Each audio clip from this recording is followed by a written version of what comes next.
word safari is Swahili. It means a journey. Everyone and everything is on the move in Africa.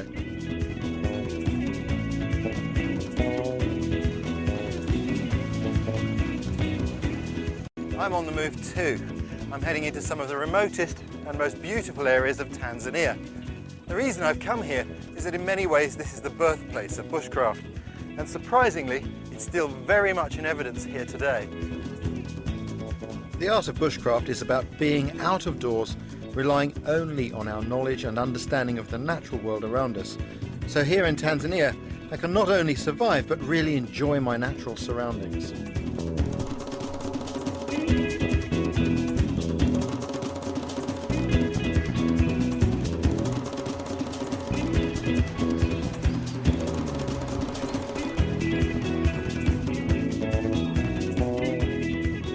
Travelling to a remote mountain range in eastern Tanzania.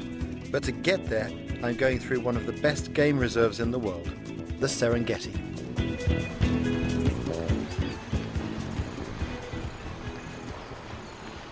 It's absolutely brilliant to be back in Tanzania.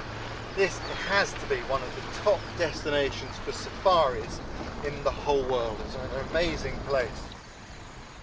The promise of seeing animals in their natural habitat is why so many tourists flock to this part of the world. But looking isn't always seeing. Bushcraft is a lot about looking at nature, or rather, learning to look, to analyse what we're seeing. One of the things when you have encounters like this is I think people sometimes get preoccupied in watching the animals and they forget to notice what they're actually doing. And of course, here these young are chewing the bark on this tree. And if you look closely, you can see the sign that they're leaving, the damage that they're causing. When you watch closely, you see that they're not actually eating the bark, but they're after something that's underneath it, some sort of insect, I think. If you come along and you don't see the monkey, but you see that the tree has been barked in this way, and you were to look closely, you'd see their teeth marks, then you would know that there were vervet monkeys here.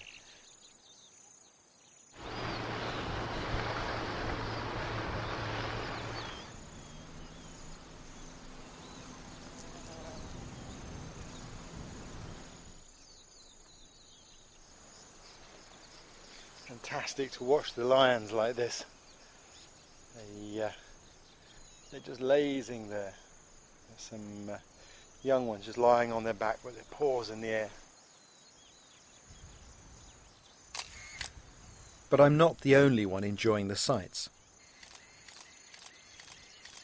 Once the animals are spotted, the traffic jams start. The animals have got so used to the vehicles that they simply don't run away from them. You can get terrific shots, but the downside is that people forget that they're in a wilderness, observing wild animals, not in the safety of a zoo. You can really get led into a false sense of security when you travel into a park like this and the security of a vehicle. I heard a lovely story this morning from a lodge manager who went out for a drive the other day, left his lodge and was driving out and found one of his guests going for a jog wearing jogging kit. Quickly hustled him into the vehicle. Said, "Here, what do you think you're doing, going out to feed the lions?" I can sympathise. I hate being cooped up in a vehicle myself. So I'm off for a real safari, bushcraft style. Most of the journey's off-road. We're heading east to Angata Kitty, one of the most remote regions in Tanzania and one of extraordinary natural beauty.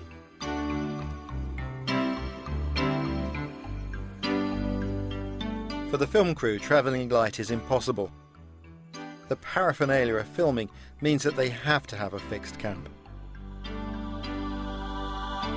It's not quite my idea of being in the bush. I'm not a great one for crowds. I like to have some privacy. And without asking, the guys here have kind of picked up on that. And so they put my tent the furthest away, which I'm really happy about.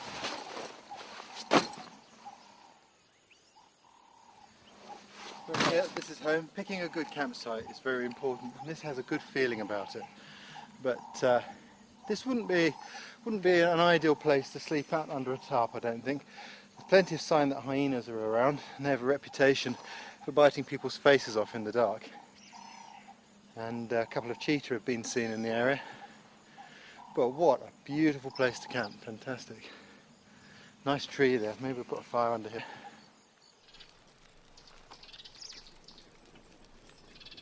I guess you could say this is a bit of a ritual.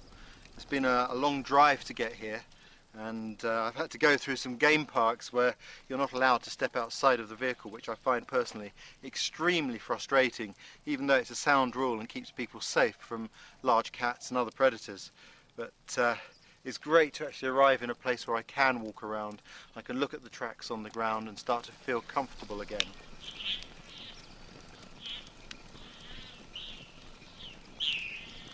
It's amazing, you know, you just step a few feet away from your camp, turn your back on it and look out, and you start to see the baboons here, you start to hear the birds, meet new neighbours, and you feel a part of what's going on around you.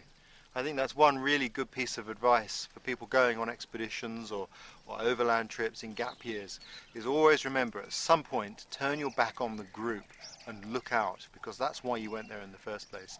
It's all too easy to get sucked in to the human dynamics, and you know, if you don't do that, you miss out on some fantastic experiences.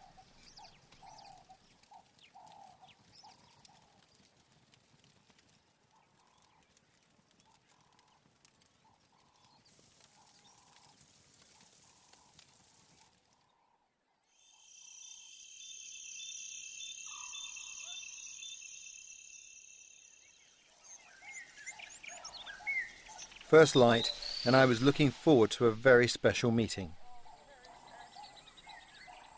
Our campsite was in the heart of Maasai country, these rolling hills providing lush and plentiful pasture for their cattle. The Maasai are the largest tribe in Tanzania and live as farmers totally dependent on the land and their animals, without any of the trappings of our way of life. I was planning a trek through their terrain, and my guide was Mateli. He is a Maasai warrior, responsible not only for the herds, but the safety of his entire village. He has an intimate knowledge of this landscape, and had promised to take me far from the tourist tracks. We were camping out for a couple of days, so Mateli prepared his supplies for the trip. Goat meat and fat boiled up together for storage.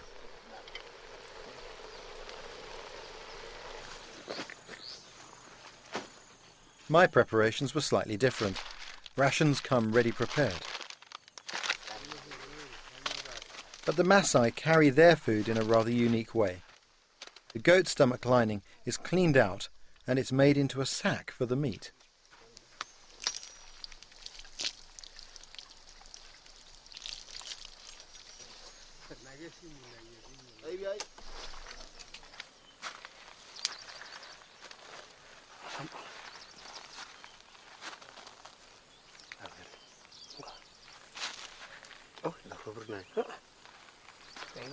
Wooden pegs are their version of a ziplock.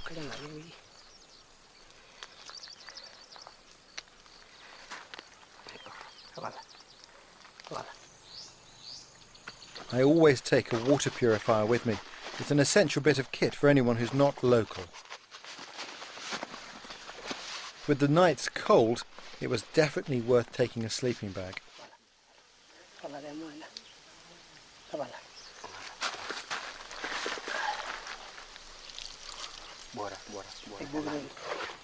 In no time, I was packed and ready for the off.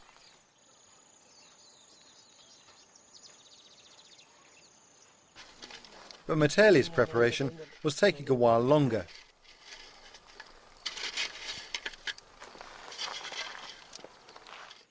So meanwhile, I met up with our ranger. It's big game country, and he was going to be with us for protection. There's an abundance of natural resources here. One of the most interesting is the wild sisal. This plant here is a common feature in this terrain. The Maasai name for it's alderpai, and that's where we get the name for the gorge, Olduvai Gorge, because a lot of this grows within the gorge. It's got another nice name too, mother-in-law's tongue, and you can see why. It's got a point and it's rubbery. But this is wild sisal, and amongst the native peoples of Africa this has been used for making snares and for making bowstring. Some people call it the bowstring hemp, and it's quite interesting how you get the fibres from it.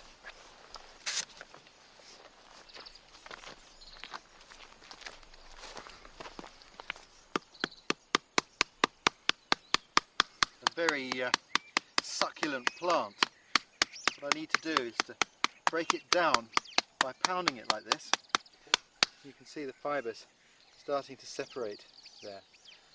Plant's comprised almost solidly of fibres. I learned to do this from Bushmen down in the Kalahari. The pounding is just the first stage. You can see the plant softening now, and what I want to do is to split it open like that, all the way down its length. Pound it just gently now. So now on the other end of the stick I've carved it to form sort of a blade shape like that. I'm going to use that now to scrape out the pulp. Now you get to a point where some of the fibres are starting to lift out from the pulp. What we do is we comb those out like that.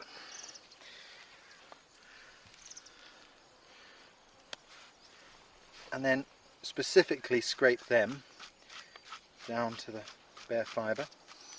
You can hang those on a bush to dry.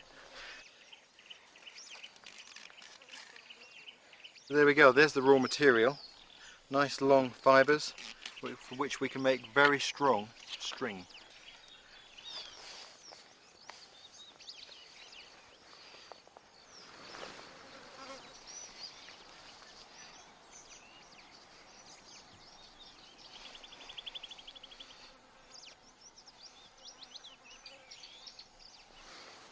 Just add new fibres in as you need. The key thing is to keep these strands equal thicknesses. If one gets thinner than the other, it will tend to wrap around the thick one, and then you only have the strength of one strand rather than the strength of the two combined. These sorts of skills are disappearing because of the availability of man-made fibres, but you think about it, there's not a lot of effort involved in making this stuff, and it's completely biodegradable and just simply grows back.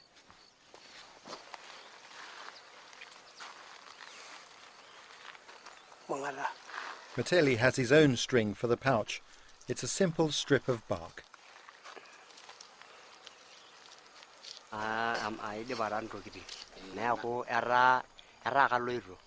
He said that, well, I'm ready. I have, I'm going on a journey, and I have the sword, a spear, and a stick with his food when he's going a long distance traveling.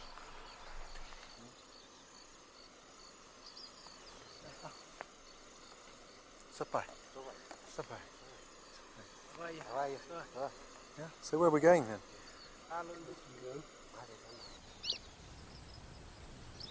With Metelli ready at last, we were off across the vast open plains. This is what safari is all about. The experience of being on foot has always inspired me. It's so different from being in a vehicle.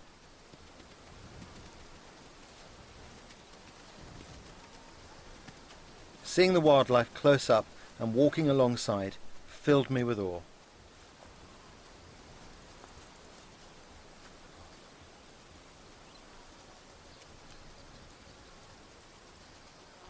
Africa is a land of huge horizons, and it's only on foot that you get the most honest perspective.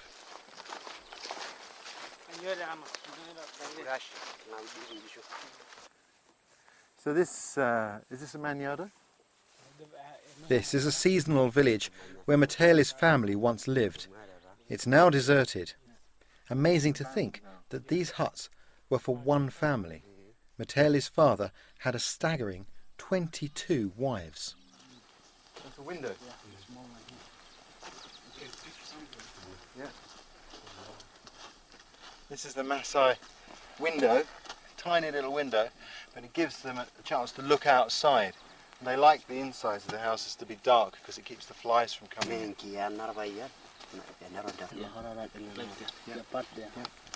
But tell you, you've lived all your life in a house like this? Yeah. Amazing. The roof's covered in dung as well as the sides. Yes. The last time I saw Maasai houses, they had thatched roofs.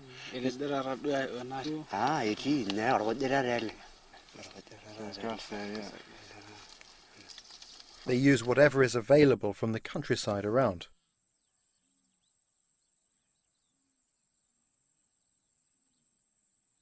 The huts looked as though they'd grown out of the landscape.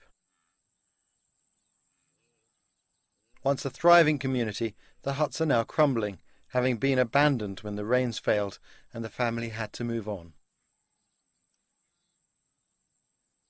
Can we have a look around outside? Yeah. And that's the other part for goats and sheep. The goats and sheep, it's a little boma for goats and sheep. Boma is the word the Maasai use for the fencing they construct out of spiny bush around their village. If it looks vicious, it needs to be. The cattle and indeed Maasai children might otherwise provide a meal for the wild animals that roam this territory. Miteli, if there were 22 wives, how many children were there? Yeah, they counted his children. There were 68. 68 children? Yes. Were they all his own? Serious? Yes, they were all his own. Yeah. And did the wives get on? Yeah. Yeah. And they are okay because he has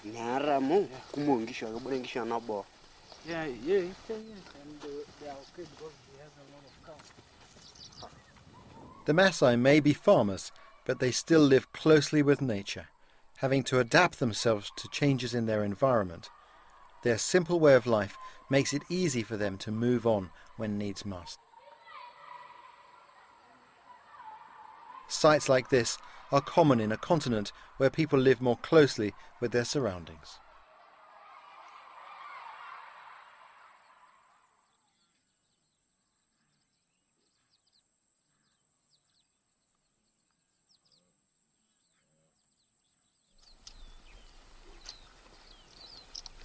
You've got datura growing here.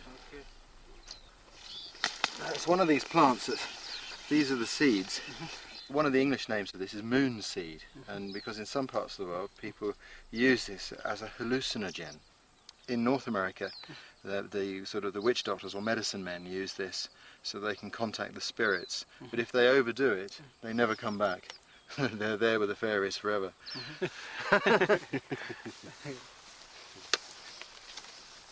We had to start looking for a campsite in good time as night falls quickly in this part of the world. We'd be camping Maasai style, no pitching tents, just the vegetation around us for protection.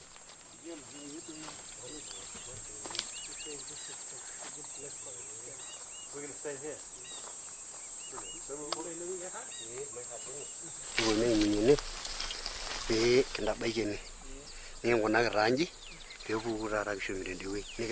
He said this is a good place, a spot for the camp, and because there's a last there was an old fire here with the 3 stones. Fire here, so we just make around here. So we're going to put a boma up around here for protection. We make our boma here, and we make a door through here. Okay. Then we make our place to sleep here. Okay, I'll get the fire going.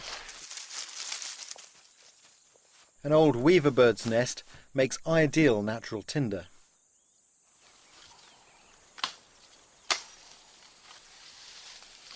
I've heard that you always light your fire first, is that true? Yes. Yeah? Why is that?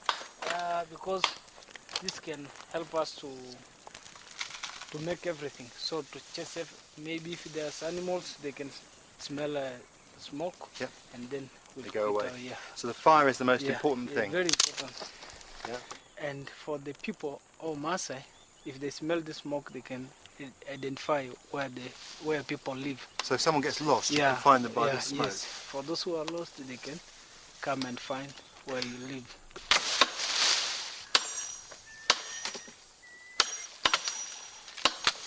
These African woods are like iron. I don't bring a really fine cutting tool here because they'd damage the edge. Just a very simple crude tool like this. Mind you, it still has to be sharp.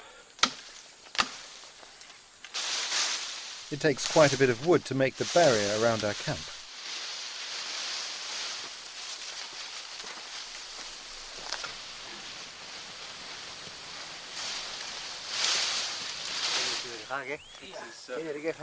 This is one place I don't load my arms up with firewood because it's exactly the place you find a scorpion. One bit at a time. Scorpion Yep. and the snake. Okay. So there seems to be a bit of a gap here, Lemoyne. Yeah, but no, he's coming to. He's going to close it with that. All right, I'll get out of the way. Oops. Oh, sorry. This is the way to put.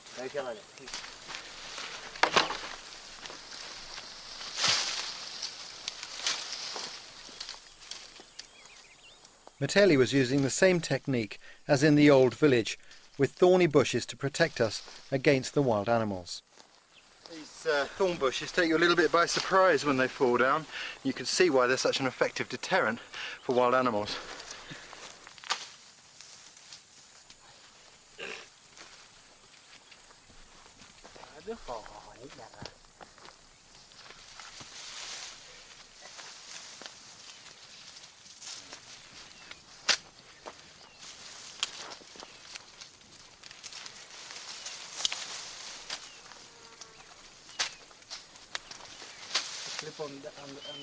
Well, I'll put loads down. I'm quite big. I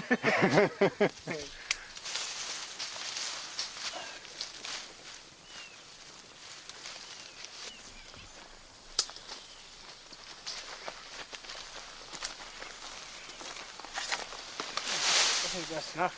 Okay, good. In the jungle, you don't sleep while here. Yeah.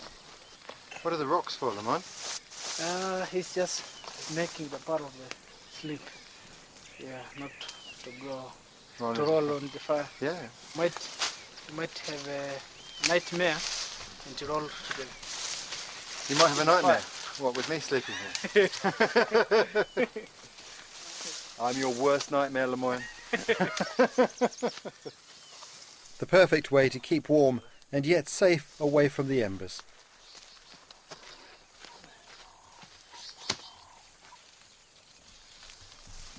Today this is a place for firewood. Yeah. You get any firewood, you bring here.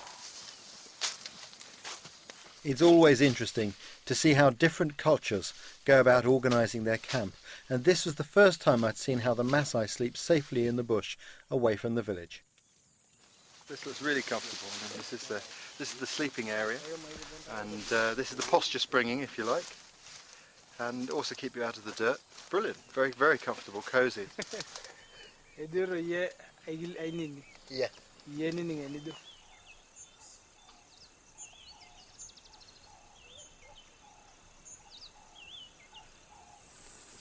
Once we'd settled in for the night, Metelli got out his goat stomach pouch and tucked into his stew.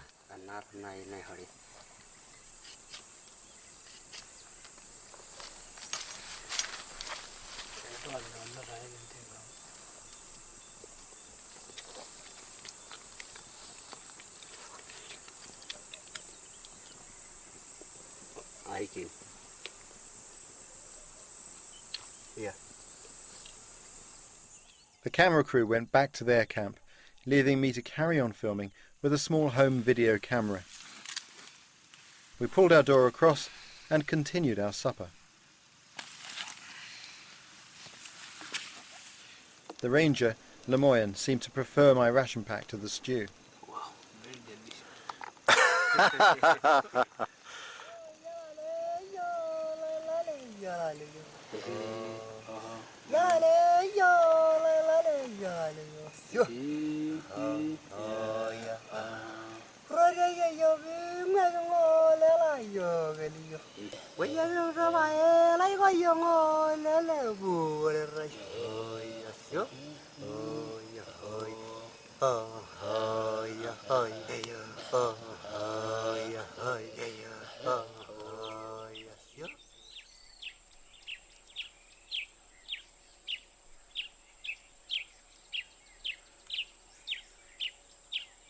It was great to spend the night out and share stories around the campfire, talking of cattle, wives, and well, you should have been there.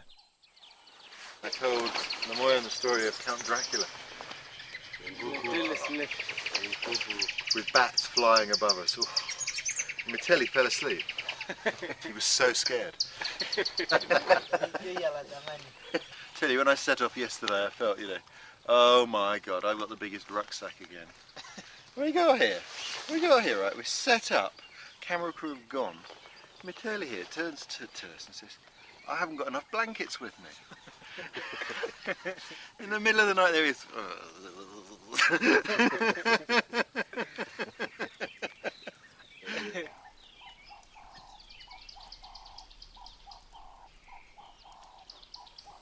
Right then, which way? This way? Yeah. Okay. I'm looking forward to seeing this. I was surprised when Mitelli suddenly led us into a hidden gorge. I had no idea that this landscape held such a treasure. This is Olcarion Gorge, and it's a tremendous breeding place for the griffin vulture.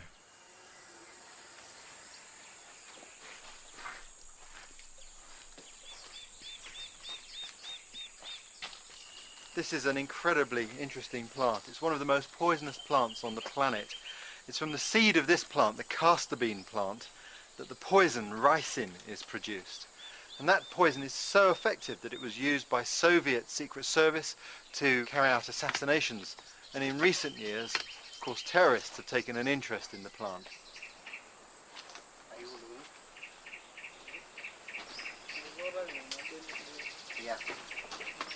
At every turn I saw plants I recognised, and so many of them have uses. Fantastic, look at all this aloe.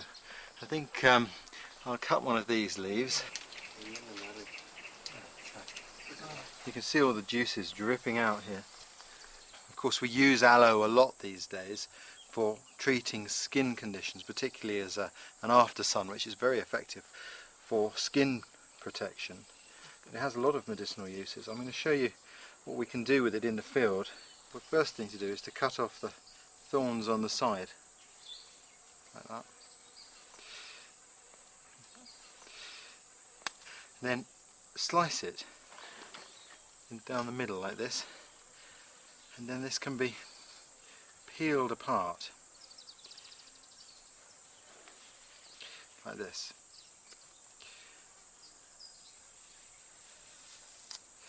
And this can be used as a medicine on skin. It doesn't have all the properties of the preparations that we carry with us, but that is a field expedient use of the plant. Very, very soothing. Mind you have to make sure you get the right plant. There are other plants that look like aloe, and if you did this would burn your skin, so it's important that you know the right plant. Mitelli, do you use this as a medicine? Yeah, it's a medicine. They use sometimes to drink, for diarrhea, to clean your stomach, and for the wounds, and sometimes to drip for the cow's eyes.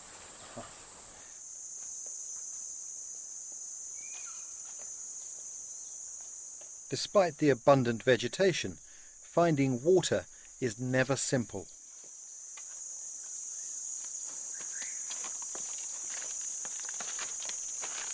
Then Mitelli revealed a secret weapon.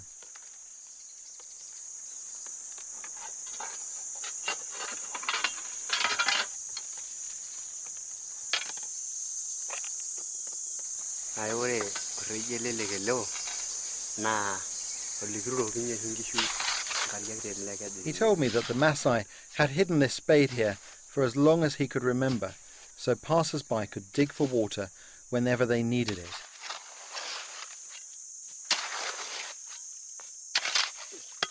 And sure enough, he knew exactly where to look.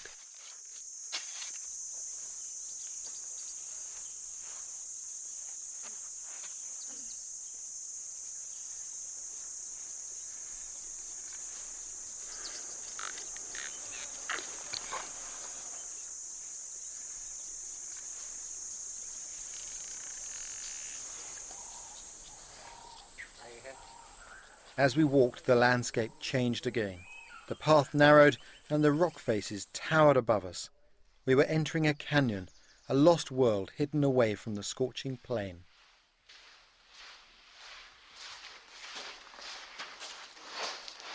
In arid landscapes, canyons like this offer immense protection for anyone who's lost. Perhaps the most important thing is that the geology here helps you to find water. Firstly, because when there's a change in the stratas, you often find water coming to the surface. But also these tight canyons help to shade the water from the sun, which means it doesn't evaporate. And of course, water means life.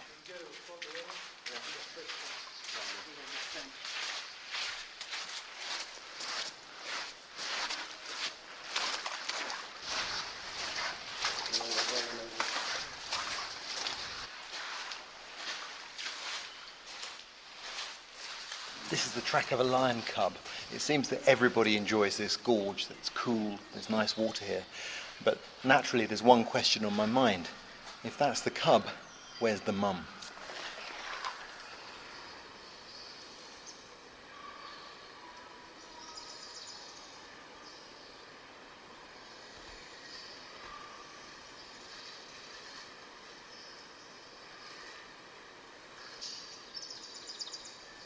This could have been a menacing place, but actually it was cool and peaceful, with the solemnity of a great medieval cathedral.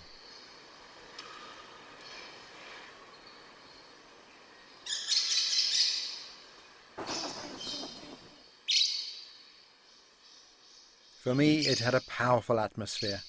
I wondered what Meteli thought.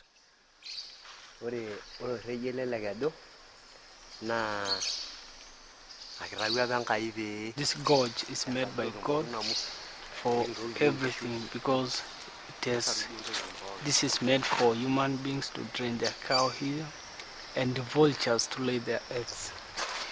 And when he brings cow, he gets a fresh water and cold, and cows will not be attacked by predators.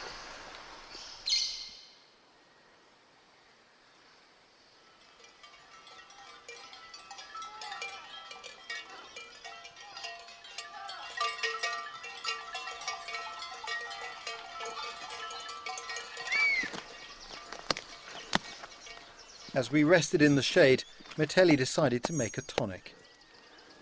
He unearthed a root that would provide the medicinal ingredient.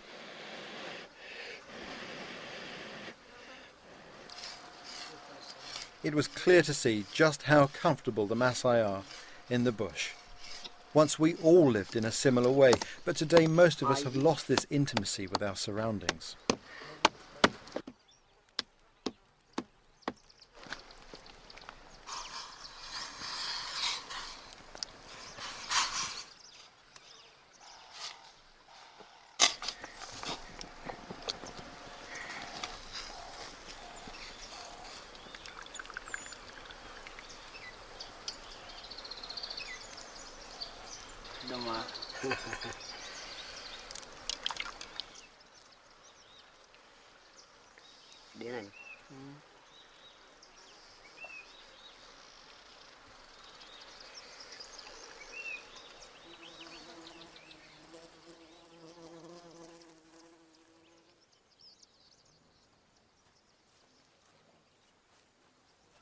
As the ultimate goal for our walk through the gorge, Meteli wanted to show me a very special place, symbolic for the Maasai. Is that Malenga? Yeah, that's Malenga. What was the story about that? The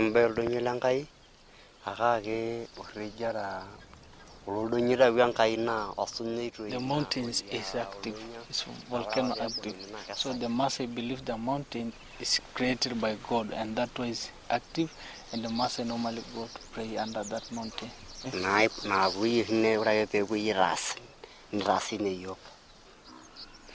Yeah, there's a story, because they believe if women go there under that mountain, for those who did not get babies, they get babies. And that's why the name started from there.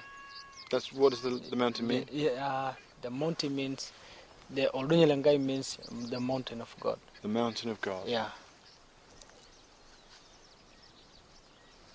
It was a fitting place to end our safari, though I've always felt that the journey is more important than the destination. Thank you very much. Ashinale. I was sad to be leaving. So long. What a nice man. As I watched Miteli walk away, I thought about his world, a natural world in which he is king. He seemed in harmony with this world, which is in complete contrast to the white hunters who came on safari with their rifles in search of trophies.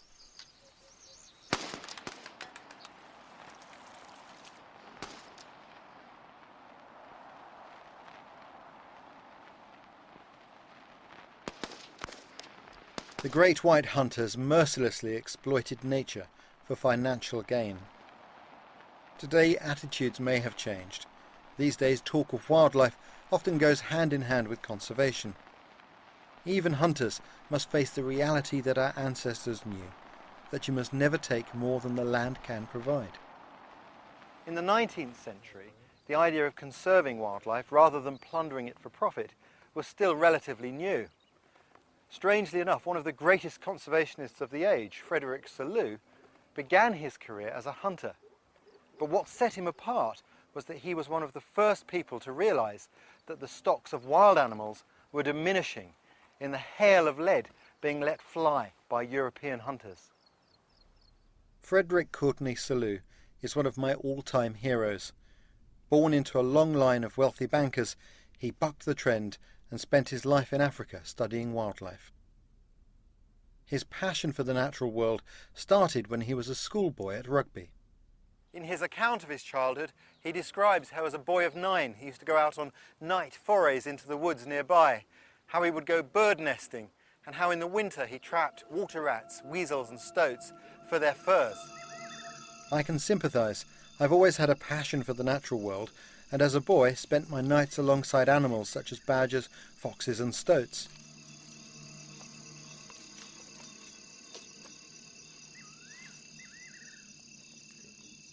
I admire this champion of African wildlife who spoke out against the norm of wanton destruction.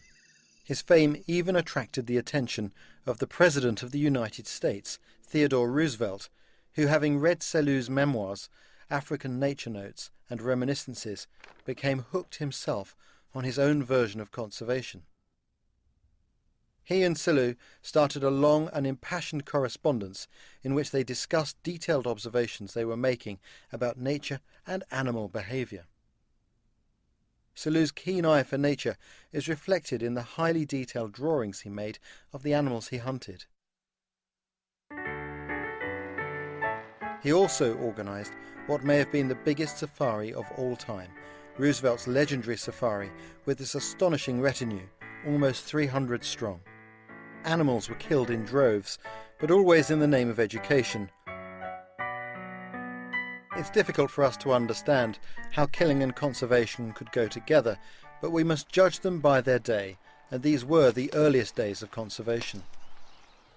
It wasn't until later that trophy hunting was challenged by the new interest of nature conservation, with its emphasis on understanding animals rather than stuffing them. Another early start, to meet a man who spends his life on safari filming wildlife for television. His understanding of animal behaviour and his ability to capture it on film comes from a life spent in the bush. Good morning. Hello. Warren, I presume. That's correct. Very nice to meet you. Hi there, Rick. Isn't that a beautiful morning? Oh, it's stunning, isn't it? Fantastic. Yeah. Amazing light. Yeah. Have you seen anything yet? No, not yet. We're just looking up for cheetahs at the moment. Warren Samuels has been a cameraman working here for 20 years, making his living filming wildlife. It's this precise and painstaking study which I call Bushcraft, the fine-tuning of his sensibilities to his natural environment. Amber was one of the cheetahs he filmed for the BBC One series Big Cat Diary, in which everyday adventures of big cats were relayed back to the British audience from the Masai Mara Game Reserve. His months of waiting paid off, and he caught scenes which we take for granted when we see them on our TV screens, but which take years of careful study and waiting.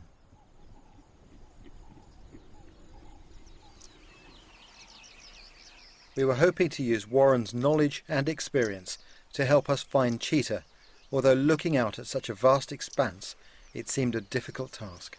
Right now, where do you think the most likely place for cheetah to be is? Is it going to be close to the cover here, or out in the open? It's more likely going to be out in the open. They don't like lying up near the thick cover because invariably that's where a lot of your larger predators like lion and hyena would lie up. And if you look over there, Ray, yep, in that distant hill, yep, just in the foreground there's a patch of very short green grass that stands out, and then there's a huge bunch of gazelles there.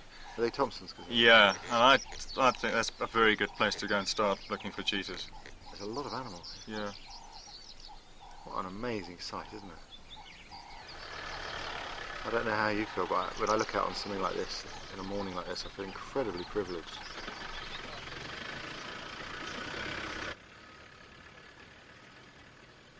It's starting to get warm now, so yeah, I think what we should do is try and get in amongst the gazelles and just look for any of the trees nearby, and just have a good look under the trees. Look to see the cheetahs in the shade. Yeah, they'll probably be lying up in the shade now. I've got that little window. It's only short, isn't it? Yeah, a little window of opportunity to be able to find the cheetahs on the move, and that's sort of generally just sort of sun up, and at 9, 10 o'clock, and then after that they're gonna find shade and lie up. Quite hard for the cheetah too, isn't it?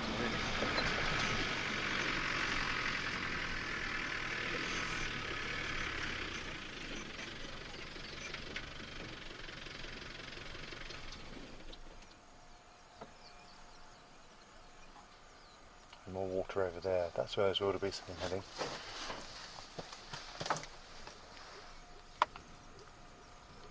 Yeah. Well, that's a nice group of wildebeest heading down towards the water there, isn't it? That's got to catch the predator's eye, surely. Sort of place that lions would lie up, yeah? I think the best chances now are going to be looking in an area where we do have these isolated clumps of trees, because the disadvantage now for the cheetahs of these short grass plains like this is just that if they're up and moving, everyone's going to see them. Yeah. Which makes it that much more difficult for them to hunt. What they're going to be looking for in that case is what they'll do is they'll course through the gazelle herds, and they'll look for weak animals, sick, old animals, or fawns. There've been quite a few little fawns jumping around. Yeah. And if a cheetah spots a fawn, it'll do a long chase. They'll run up 600 meters chasing after a little fawn, because it's almost a guarantee they'll catch it. We've got a cat here, Warren. It's not a cheetah. I'm not sure what it is. It looks like a sort of like a wildcat. Can you see? Do you see the trees in the distance? Mm-hmm. See that first big acacia from the right? Oh right. Ah, caracal. Good spy. He's That's running. Great. I think quite rare to see those, Ray. That's a really good sighting. That well done. Then something extraordinary happened. Warren spotted not just one cheetah, but a family. That's fantastic. We've picked up these cheetahs, but the cheetahs are amazing, but they're a long way off. But it's interesting to watch the way the zebra are responding to them, isn't it? Yeah. These are definitely going to be hunting cats, without a doubt. Is that 2 adults there? Yeah, it's very strange. Never see 2 adults together like this with a whole lot of cubs. Generally, it's just always just one mother, and as many as 5 or 6 cubs. It looks like it's possibly a mother with an older daughter, and both adults have got a litter of cubs. This is really, really unusual to see both family groups together. There's one of the adults was broken away. It's running. Oh! Animal's running up front. It's chasing. It's running at the gazelles. It's picked up a fawn. It must have seen a fawn. Follow the lead animal. Quick, have a look. Speed. Follow the lead animal. Amazing. Following the lead animal. Watch it. Watch it. It's probably seen a fawn. It's going in. I see it. Can you see it? Yeah, I see Keep it. your eye on it, because I'm sure it's going to hit. It's grabbed. It's grabbed. It's grabbed. It's killed. Just caught a big male Tommy over there. That dusty area. Yeah. That is incredible. The speed at which they made that kill. I couldn't believe it. I couldn't see the lead animal. It just, went straight out of my vision. Yeah. It all happened so quickly, we missed the moment when the cheetah actually grabbed the Thompson's gazelle. It was an awe-inspiring moment, and one we'd never have seen without Warren's experience. Have you seen how big the gazelle is? It's quite big. It's got antlers. Is it an adult? Is it? It's an adult. And the zebras have come onto the watch. Look. Yeah. So what do you think of that, Ray? Not lucky, hey? That was amazing. Incredible experience there. To be honest with you, I didn't think we'd see anything either. I mean, to come out with just one day and pick something up. But I did think when we got up here and we saw the caracal and all this game spread out before us, there was a chance. But it's a big haystack and it's a small needle. Anyone can take snapshots with a camera. What sets Warren apart is his knowledge of the wildlife of the African bush. In a sense, my interest in bushcraft started when as a child I wanted to see nature at first hand out in the woods at the back of my home. Here I'd experienced a closeness to some of the most majestic creatures on earth.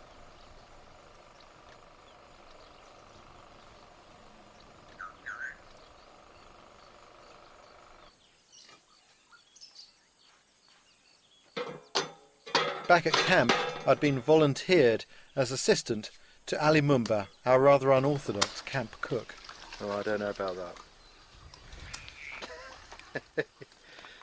Ali, I may be able to learn about the bread, but I think we've got to have a chat about firelight. Very slowly. Okay. Oh, yeah, very okay. Go then. Yeah, let's take it over there. We can prepare the. Yeah, okay. Fire. Okay. So here's, you've got the charcoal. Spread out the embers. Yes. Okay. Yep. Here Bread? one bread and one. Okay, I'll bring one over. Slowly. Slowly. Yes. Slowly. Poly. Yes. Poly. Sour. Okay. Yeah. Can dance down. Super air on top. Yes. Slowly. Poly. Yes. Sour. Top. This on top. Yep. Okay.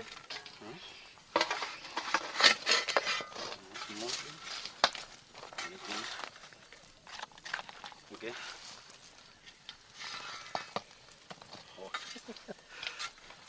I'm back 20 minutes again. Check. 20 minutes, we'll check it again. All right, Yes. another 20 minutes, I'll see you then. Okay. I tell you what, I'm glad I'm not a TV Welcome. chef. I'd be half cut Curry by now, wouldn't I? Okay. That is amazing, Ali. Beautiful bread.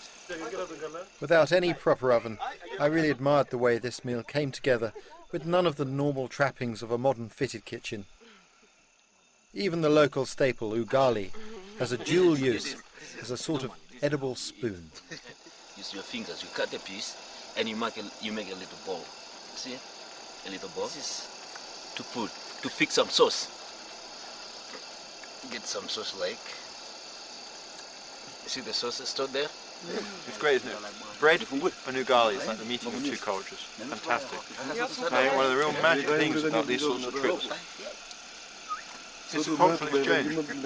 Because, all around the world there's all sorts of conflict. But at the end of the day, we're all human beings. We all have the same preferences, like for a good staple diet, laughter, company. Oh, fantastic. Ashenana.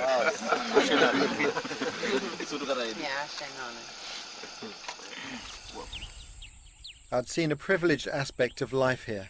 Mitali had shared age-old Maasai traditions with me, and Warren had introduced us to some of the most unspoilt scenes of wildlife on Earth. But this fragile world is under constant threat. Just over the border, the Kenyan Wildlife Service leads the field in protecting it for future generations. They may be a sophisticated military force, but at the heart of their operation is one of the oldest of all bushcraft skills, tracking. To see what the KWS tracking team can do, they've asked me to set them a trail, and so that's exactly what I've done. I've sent our assistant director off with one of their members. He's there to protect her in case of wild animals, lots of lions around here. And I've set a fairly difficult trail. There's no purpose to this trail, like real poachers would have. They're going somewhere because they've got something they want to do. That enables you to get into their mind and predict where they're going to be and what their next move will be. We don't have that here. That makes the tracking more difficult. And also the terrain that we've chosen is quite challenging. We've got lots of vegetation here and there's hard rock as well. So it's really going to test their mettle. Ray's told me to take a large turn. More than 45 degrees. Right, we've got about 2 minutes to go to ground, so we're going to have to go to ground now. Okay, behind this termite man maybe? Oh, in these bushes. In these bushes.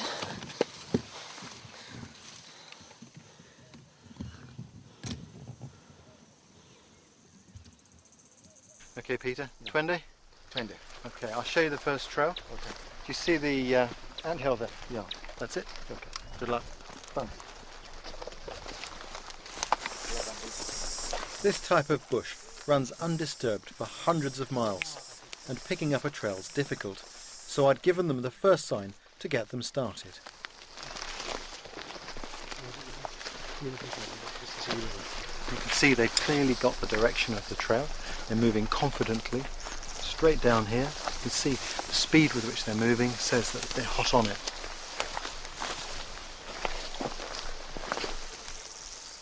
We're accustomed to using tracking for animals, but these ranger skills are all to do with finding people.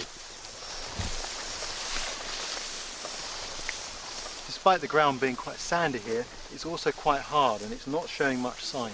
But what we have got is long grass. When the long grass gets flattened down by the foot, it shines back at us so we can see it more easily from the grass that's standing upright. But it also points the direction of the trail, and it's quite accurate, and here we can see the trail going in this direction.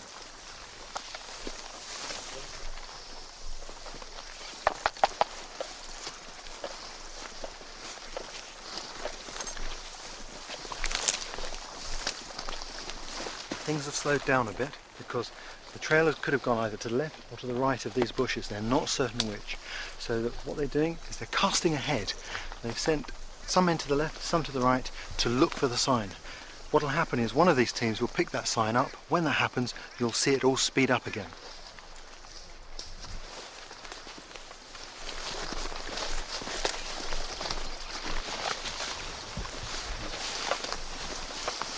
This is fresh because you see the flowers, it's fresh, it's not dry. You see the grass also.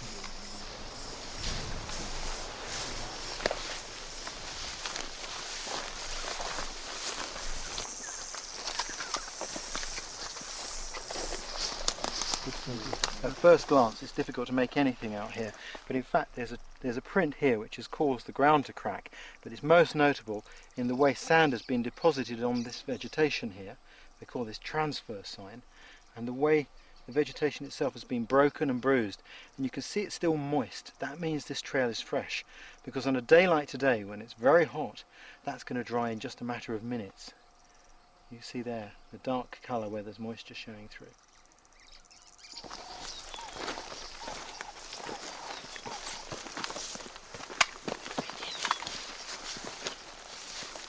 Again, at first glance you may not see anything, but there's lots of sign here. What we've got colour changes where the soil, the moist soil, has been disturbed from underneath the dry soil. We've got flattening indicating a human footprint, and we've got transfer where soil has been moved down on top of this vegetation and the vegetation's wilted slightly, again showing recent disturbance, and it's all pointing in the direction that the team is heading.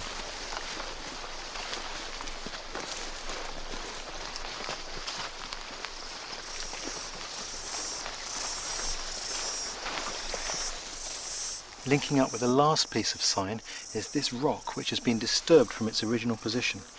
Judging by how dark the soil is there, we know that this is fresh, because if it was old, this would have evaporated, moisture that was trapped there, and it would be light coloured. So this is in the same time bracket as the last bit of sign, which links the two together.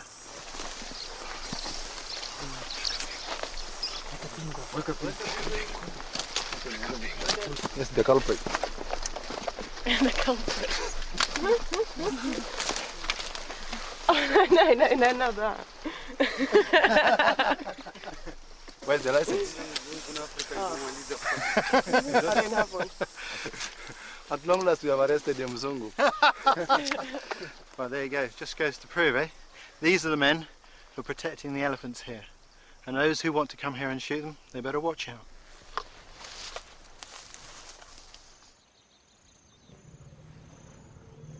Before the Kenyan Wildlife Service started in 1989, Kenya had lost an estimated 85% of its elephant population poached for their ivory, and extinction was a real possibility. Now the 1,000-strong force of rangers roam the bush on patrol, tracking down the poachers. The ivory trade has all but died out, and the elephant numbers are again growing.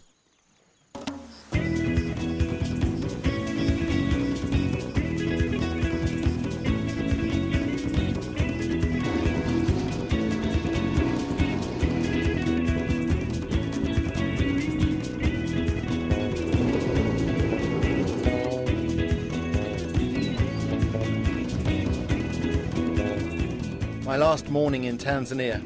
I'm always sad to leave Africa, and I planned one last type of trip, or rather safari. Something special that I'd never done before.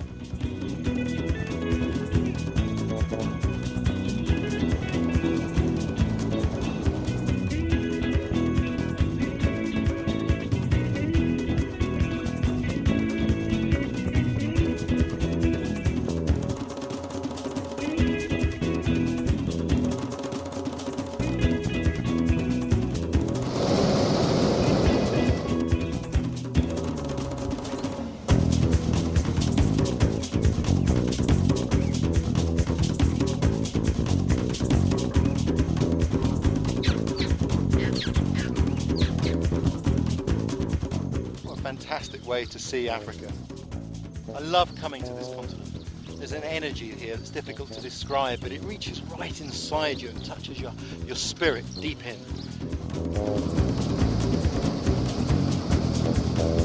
I'd witnessed bushcraft here in a traditional context with the Maasai, and in a thoroughly contemporary way being used to track poachers. Using the ancient hunting skills of bushcraft for the purposes of conservation really brought home to me the way bushcraft has so much relevance to some of the best things in our world today. We're very lucky to have places like this to come and observe and learn about nature. But you know, that job isn't over. Places like this only exist because we're still trying to hang on to them and protect them. In many ways, the job of conservation has only just begun.